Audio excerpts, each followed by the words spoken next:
الحمد لله وكفى وسلام على عباده الذين اصطفى خصوصا على سيد ولد آدم محمد المصطفى والمجتبى والمرتضى وعلى آله وأصحابه لنا مقتدى. أما بعد فأعوذ بالله من الشيطان الرجيم. بسم الله الرحمن الرحيم. إنما وليكم الله ورسوله والذين آمنوا الذين يقيمون الصلاة ويؤتون الزكاة وهم راكعون.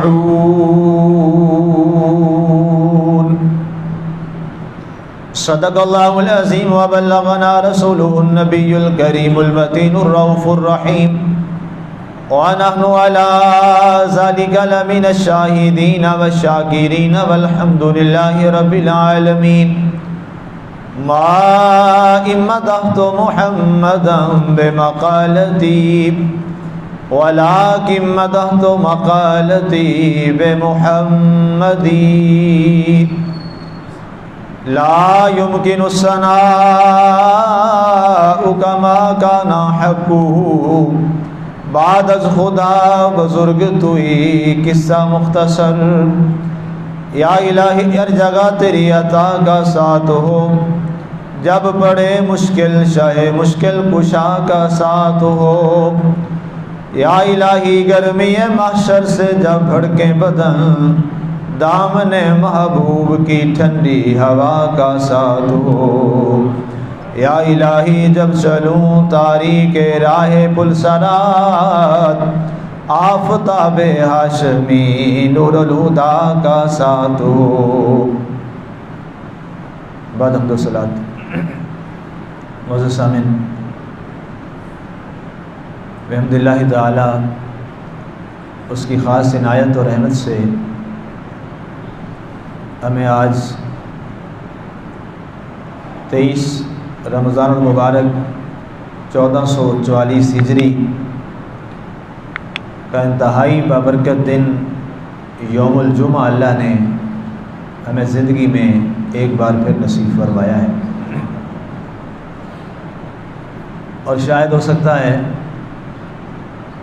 کہ یہ جمعہ ہمارا آخری جمعہ بھی ہو رمضان شریف کے حوالہ سے، لیکن ایک بات تو طے ہے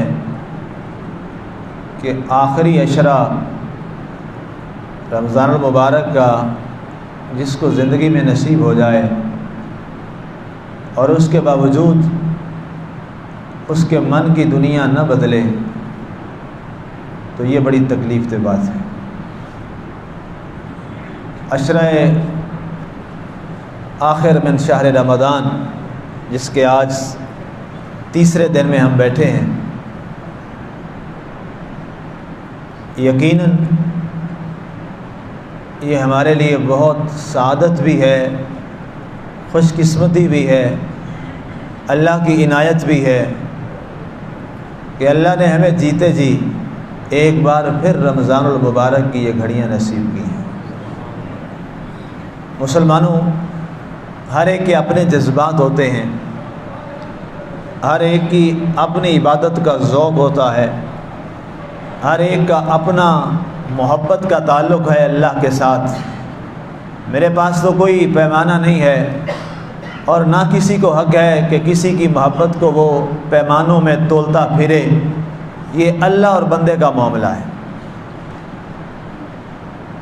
اور عربوں کا ایک بڑا مشہور شعر مجھے یاد آ رہا ہے، دیوان کا، عربی دیوان کا، کہ کم من صامت لک موجب نقصہ و زیادتہ فی التکلم کہ تمہیں بہت سے چہرے بڑے بھلے لگتے ہیں، حالانکہ ان کی اچھائی اور برائی بولنے اور نہ بولنے کے بعد نظر آتی ہے، اور تمہیں بہت سے ایسے لوگ نظر آئیں گے جو اپنی صورت اور شکل میں بڑے پارسا نظر آئیں گے لیکن ان کے دامن خالی ہوں گے، اور بہت سے ایسے بھی نظر آئیں گے جو اپنی صورت سے تمہیں ایسے تو نظر نہیں آئیں گے لیکن ان کی راتیں اپنے رب کے ہاں گزرا کرتی ہیں۔ اس لیے بزرگان دین کا یہی مشرب رہا ہے، اور یہی مشرب درست ہے، اور یہی مشرب حق ہے کہ جہاں سارا کے سارا جو زور ہے وہ من کی دنیا کو پاک کرنے پہ لگایا جائے۔ یہ روزہ اس کی سب سے بڑی دلیل ہے۔ اب یہاں ہم جتنے بیٹھے ہیں، یہ واحد ایسی عبادت ہے جس کا صرف بندے کو پتہ ہے یا اللہ کو پتہ ہے۔ آپ کو پتہ ہے کہ میں روزے کے ساتھ ہوں کہ نہیں ہوں، آپ گمان کر سکتے ہیں، یقین نہیں کر سکتے۔ مجھے کسی ایک کا پتہ نہیں کہ آپ روزے کے ساتھ ہیں کہ نہیں ہیں، تو پتہ کیا چلا؟ یہ روزہ ایک عبادت ہی ایسی ہے جس کا تعلق براہ راست اپنے من کی دنیا کے ساتھ ہے، اور یہ اس لیے ہی بڑی عظمت اور شان کا ہے کہ اس کے اندر وہ ریا والا شائبہ ہے ہی نہیں، ریا والی اس میں بات ہے ہی نہیں۔ کوئی روزے کے ساتھ ہے، کوئی روزے کے ساتھ نہیں ہے، وہ کس انداز میں ہے کسی کو کوئی پتہ نہیں۔ نماز جو پڑھنا پڑتا ہے تو کوئی نہ کوئی اسے دیکھتا ہے نماز پڑھ رہا ہے، لیکن اس وقت یہاں جتنے بیٹھے ہیں کوئی کسی کے بارے یقین سے کہہ سکتا ہے کہ یہ روزے کے ساتھ ہے یا روزے کے ساتھ نہیں ہے؟ نہیں کہہ سکتے۔ تو اس لیے یہ ایک نقطہ یہ بھی لکھا اہل ادب نے اور اہل محبت نے کہ رمضان المبارک ہماری اپنے من کی دنیا کو پاک کرنے کا ایک بڑا سائلنس میسج ہے، خاموش پیغام ہے۔ تو آج جو موضوع ہمارا ہے جس کو میں نے منتخب کیا ہے، 2 دن پہلے دنیا اسلام کا ایک بہت بڑا واقعہ رونما ہوا۔ 21 رمضان المبارک کو شہادت خلیفہ رابع حضرت سیدنا مولا علی رضی اللہ تعالی عنہ، اسی حوالے سے اگرچہ ہم نے یہاں پروگرام رکھا الحمدللہ، اس میں باقاعدہ گھنٹے کے لگ بھگ میں نے بیان بھی کیا، اب آپ سنا، لیکن ظاہر ہے خطبہ جمعہ ایک بڑا اجتماع ہوتا ہے، تو اگر جمعے کے موقع پر آپ رضی اللہ تعالی عنہ کی خدمات کو نہ خراج عقیدت پیش کیا جائے تو یقیناً یہ ایک بددیانتی بھی ہوگی اور مسند اور منبر کا حق بھی ادا نہیں ہوگا۔ تو اس لیے میں نے حضرت علی رضی اللہ تعالی عنہ کی شخصیت، آپ کی سیرت، آپ کی شہادت، آپ کا کردار اور آپ کی اسلام کے لیے جو خدمات ہیں اس کو انشاءاللہ آج میں نے اپنا خطبے کا موضوع بنایا ہے۔ اسی حوالے سے میں نے ایک آیت مبارکہ پڑھی، سورہ مائدہ آیت نمبر اس کی 55 ہے، 55۔ یہ آپ گھر جا کے بھی دیکھیے گا، پڑھیے گا۔ رب ذوالجلال نے فرمایا انما ولیکم اللہ ورسول، بے شک تمہارا ولی، تمہارا دوست، تمہارا مددگار اللہ ہے اور اس کا رسول ہے۔ والذین آمنوا، اور جو ایمان لائے ہیں وہ بھی تمہارے مددگار ہیں۔ الذین یقیمون الصلاۃ، جو نماز قائم کرتے ہیں، ویؤتون الزکاۃ، حالانکہ وہ زکوٰۃ ادا کرتے ہیں، اس لمحہ وہم راکعون، جب وہ اللہ کی نماز میں رکوع کی حالت میں ہوتے ہیں۔ اب سامعین، یہ آیہ مبارکہ کا براہ راست تعلق حضرت علی کی ذات کے ساتھ، اور اس سے پہلے حضرت عبداللہ ابن عباس رضی اللہ تعالیٰ عنہ کا عقیدہ بھی سن لیجئے۔ حضرت عبداللہ ابن عباس رضی اللہ تعالیٰ عنہ وہ صحابہ میں مفسر صحابی ہیں جن سے اس وقت دنیا میں ایک منقول تفسیر ہے قرآن پاک کی عربی زبان میں، جس کا نام ہے تفسیر ابن عباس۔ اور تمام صحابہ میں آپ کی جو وجہ شہرت تھی وہ مفسر کے حوالہ سے تھی کہ آپ قرآن کے مفسر ہیں، اسی لیے آپ کی تفسیر آج دنیا کے نقشے پر موجود ہے، تفسیر ابن عباس۔ آپ اس کو نیٹ سے دیکھ بھی سکتے ہیں، اب تو شاید میرا خیال اس کا اردو ترجمہ بھی شاید آ گیا ہوا ہے، تو اصل یہ تفسیر جو ہے وہ عربی زبان میں، اس میں آپ لکھتے ہیں نازلت فی علی ثلاث آیہ فی القرآن الکریم، کہ حضرت علی کی شان میں اللہ نے قرآن میں 300 آیات نازل فرمائی ہیں۔ ان اللہ تعالیٰ لا نازلہ لأي من الصحابة سوى علی، فرمایا میں عبداللہ بن عباس رضی اللہ تعالی عنہما، یہ وہ عبداللہ بن عباس ہیں جو آقا کے چچا زاد بھائی ہیں، جن کے باپ بھی اہل ایمان، خود بھی اہل ایمان، آگی ساری نسل بھی اہل ایمان۔ اور سب سے بڑی بات، قبیلہ بنی ہاشم سے حضرت عبد المطلب کے صاحبزادے، سب سے بڑی بات یہ ہے، ان کے گھر سے یہ گواہی آ رہی ہے جناب علی کے بارے میں رضی اللہ تعالیٰ عنہ کے بارے میں۔ آپ فرماتے ہیں ہم صحابہ میں سے کسی کے بارے میں اتنی آیتیں نازل نہیں ہوئیں جتنی آیتیں اللہ نے حضرت علی کی شان میں نازل فرمائی۔ 300 آیات، 300 کے الفاظ ہیں، 300 آیات۔ اب ان میں سے ایک آیت مبارکہ جو میں نے تلاوت کی ہے، اب 300 کو یہاں بیان کرنا تو ممکن ہی نہیں، اس کے لیے تو بڑے دن چاہیے۔ ایک ایک آیت کی تفسیر کے لیے اس کے شان نزول میں ہمیں کتنا وقت چاہیے اور درکار ہوتا ہے۔ تو سورہ مائدہ کی آیت مبارکہ نمبر 55 اس کو آج میں نے خطبے کی زینت بنایا ہے شان علی بیان کرنے کے لیے۔ اس کا شان نزول یہ ہے، یہ آیت نازل کب ہوئی؟ پورا جو قرآن ہے نا اس کا ایک شان نزول ہے، اس کے پیچھے کوئی نہ کوئی ایک پس منظر ہوتا ہے، بیک گراؤنڈ ہوتا ہے، کوئی واقعہ ہوتا ہے، اور اس واقعہ کے تحت وہ قرآن کی آیت مبارکہ نازل ہوتی ہے۔ حضرت ابو ذر غفاری رضی اللہ تعالیٰ عنہ روایت کرتے ہیں، اور اس روایت کو تمام مفسرین نے نقل کیا، جلال الدین سیوطی نے نقل کیا، خطیب بغدادی نے نقل کیا، ابن عساکر نے کیا، تاریخ دمشق میں نقل کیا گیا، گویا اتنی سگا روایت ہے، تمام مفسرین و محدثین نے اس کو بیان کیا ہے۔ کہتے ہیں کہ آقا کریم علیہ الصلوۃ والسلام نماز میں تھے، ایک سوالی مسجد نبوی میں آیا اور آ کے اس نے سوال کیا اور اپنا ہاتھ سوال کے لیے دراز کیا اور کہا لوگوں اللہ کے نام پہ مجھے کچھ دے دو۔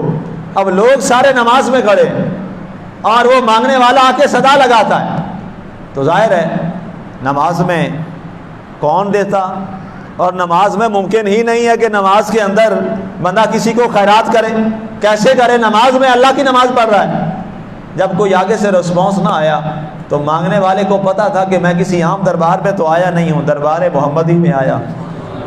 ہاں جی، یہ دربار ایسا تھا، وہ واقعہ یہ دربار ایسا ہے جہاں سے منگتوں کو جھڑکیاں نہیں پڑتی، وہاں سے منگتوں کو نوازا جاتا ہے، وہاں سے منگتوں کو عطا کیا جاتا ہے۔ اور کمال بات یہ، منگتے کو دیکھا بھی نہیں جاتا، منگتا کیسا ہے، کس طرح کا ہے، غریب ہے، امیر ہے، چھوٹا ہے، بڑا ہے، شہنشاہ ہے، گدھا ہے، اور کون سا ہے، مومن ہے، کافر ہے، جیسا بھی ہے، میرے آقا کے دربار میں جو بھی آیا ہے اس کو عطا کیا گیا ہے، نوازا گیا۔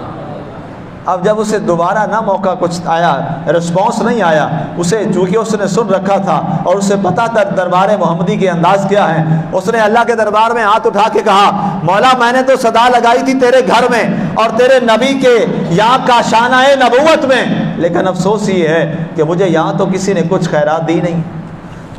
اب جب یہ بات اس نے کی، اللہ اکبر اللہ اکبر، مزاج نبی کو سمجھنے والا اور لوگوں کی باتوں کو سمجھنے والے علی کی شان کیا ہے۔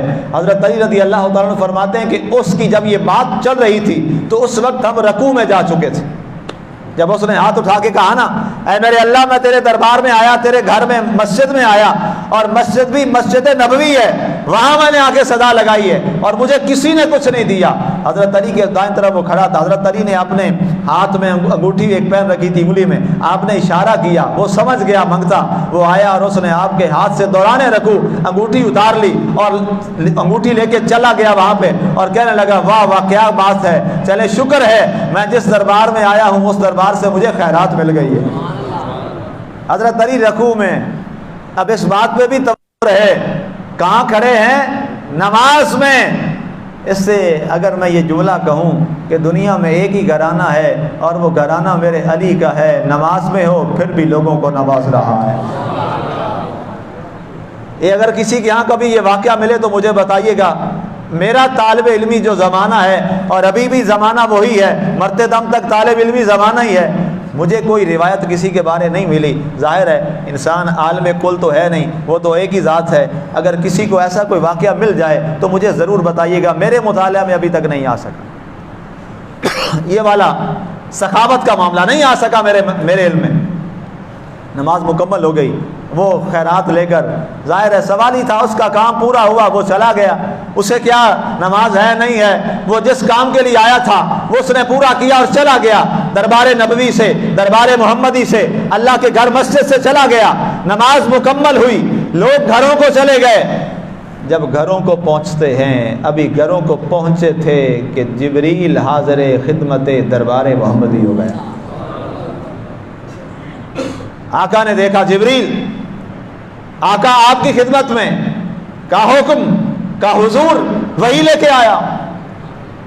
فرمایا اس وقت کہا جی وہی کیا ہے؟ فرمایا اللہ نے بھیجا ہے، انما ولیکم اللہ ورسولہ والذین آمنوا الذین یقیمون الصلاۃ ویؤتون الزکاۃ وہم راکعون۔ آج کوئی معاملہ حضور ایسا ہوا ہے کہ کسی آپ کے صحابی نے دوران نماز کوئی خیرات کی ہے؟ دوران نماز کسی نے کوئی زکوٰۃ دی ہے؟ کہا فرمایا جبریل آیت تو پڑھنا، آیت جب پڑھ لی مکمل ہو گئی، پھر پوچھا حضور یہ آیت مبارکہ بڑے اپنے اور انداز کی ہے، میں بڑے نبیوں پر اللہ کے پیغام لے کے آیا ہوں، لیکن جس انداز میں آج اللہ تعالیٰ نے یہ پیغام بھیجا ہے میں نے یہ والا مزاج کبھی پہلے کبھی دیکھا نہیں ہے، معاملہ کیا ہوا ہے؟ آقا نے فرمایا ابھی ٹھہر جاؤ، اللہ تعالیٰ کے نبی صلی اللہ علیہ وسلم نے پیغام بھیجا علی کو، فرمایا علی کو بلایا جائے، علی حاضر خدمت ہوئے، فرمایا علی مبارک ہو۔ کہا حضور فدا کا بھی امی یا رسول اللہ علیہ وسلم، خیر مبارک، کس بات پہ مبارک؟ فرمایا علی آج تو نے جو نماز کے دوران کوئی عمل کیا ہے تیرے رب کو اتنا محبوب ہوا ہے، رب نے تیری عظمت میں قرآن کی آیت اتار دی ہے، تیری شان میں آیت نازل ہوئی ہے کہ دوران رکوع، واو جو ہے یہ حالیہ ہے گرامیٹیکلی عربک لینگویج کے لحاظ سے، یؤتون الزکاۃ وہم، یہ ہم سے پہلے جو واو ہے یہ واو عاطفہ نہیں ہے، یہ واو حالیہ ہے کہ یہ لوگ زکوٰۃ ادا کر رہے ہیں حالانکہ یہ رکوع میں ہیں۔ کہا علی یہ تو بتا نماز میں تھا تو کیا کیا؟ اور جس نبی کو لاہور میں غازیہ مسجد میں عاشقوں کا پتہ ہے کون بیٹھے ہیں، اسے اپنے پیچھے والوں کا پتہ نہیں تھا؟ وجہ کچھ اور تھی، اگر اپنی زبان سے بتاتے ارشاد فرماتے تو ہو سکتا ہے لوگ کہتے جناب پتہ نہیں کیا ہوا، فرمایا جس کے ساتھ معاملہ ہوا ہے آج اسی سے اعلان کرواتے ہیں۔ فرمایا علی بتا کیا کیا؟ نماز میں تھا، رکوع میں تھا، یہ تو بات طے ہو گئی کہ اللہ نے فرمایا رکوع میں تو نے کوئی کام کیا ہے، بتا کیا کام کیا ہے؟ کہا اللہ و رسول عالم، آقا اللہ کو بھی پتہ ہے آپ کو بھی پتہ ہے، علی بتانا نہیں چاہتا۔ واہ جی واہ، یہ ہے محبت اور یہ ہے للہیت۔ کہا اللہ اور اس کا رسول بہتر جانتا ہے۔ فرمایا نہیں علی آج اللہ بھی چاہتا ہے، اللہ کا رسول بھی چاہتا ہے کہ آج سارے سن لیں ہمارے علی نے کیا کیا۔ کہا حضور وہ جو آیا تھا نا صدا لگانے والا، فرمایا ہاں صدا ہم نے سنی۔ کہا آقا جب اس نے دوسری بار صدا لگائی نا اور اس نے یہ کہا کہ دربار نبوی میں آیا ہوں، مسجد نبوی میں آیا ہوں اور مجھے کچھ ملا نہیں ہے، آقا میری غیرت نے گوارا نہ کیا، اگر مجھے یہ نہ ہوتا کہ میں نماز میں کھڑا ہوں، علی گھر جاتا اور گھر میں جو کچھ تھا وہ سارے کا سارا اس فقیر کو دے دیتا تاکہ اس کو یہ قیامت تک کے لیے پیغام مل جاتا۔ ارے دربار نبوی میں آنے والوں یہاں تو خالی غیر بھی جایا نہیں کرتے۔